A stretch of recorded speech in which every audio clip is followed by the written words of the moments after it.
Open this gate right now. That's what HOA President Francine Drummond screamed at me while slapping a fake, official notice against my private property sign, demanding I let 21 HOA families use my lake. She thought she could bully me. She thought her HOA rules applied to me. She thought she could threaten me with fines, pressure, and lies. What she didn't know. I had the legal deed, the survey, and eventually, the evidence that would burn her entire HOA presidency to the ground. Open this gate right now. Francine Drummond's voice hit me before I even reached the gravel driveway. She stood nose to nose with the private property sign, as if the sign itself had challenged her authority. She didn't even say hello. We need access to your lake for the Oak Ridge Meadows 4th of July event. 21 families. Food, swimming, boating. Open the gate. I stared at her calmly. No. Her face flushed an angry red. If you refuse, I will fine you $250 under HOA regulations. I almost laughed. You don't have jurisdiction here. This is my land. My lake. But Francine wasn't the kind of person who heard no. She was the kind of person who turned no into a crusade. She shoved a folded paper toward me like it was a weapon. A formal notice of non-compliance. I didn't touch it. Your rules don't apply to me, Francine. My property isn't in your HOA. Her jaw twitched. We'll see about that. She marched back to her SUV, slammed the door hard enough to rattle the frame, and sped off in a spray of gravel. I stood there, watching dust rise from the road, and I knew exactly what her last sentence meant. This was only the beginning. 3 days later, the next attack arrived. A polite invitation to an HOA meeting, thinly disguised as a public shaming. She wanted an audience. Witnesses.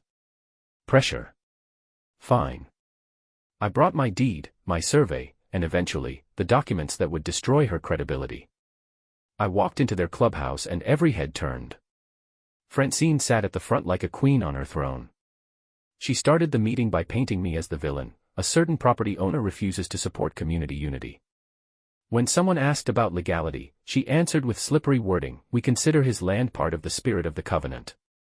That's when I stood up. I placed my certified deed on the table, county seal shining like a spotlight. This isn't a spirit. This is law. My property is not in your HOA. Silence. A man picked up the document, read it, and said it out loud, it's legit. For the first time, Francine's mask cracked. Her eyes, usually cold and sharp, flickered with panic. The meeting fell apart. People walked out early.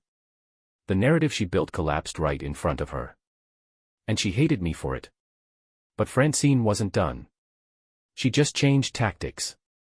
2 weeks later, a letter arrived, not from the HOA, but from a freshly registered law firm. Lakeside Legal Consultants LLC. I looked up the business registry.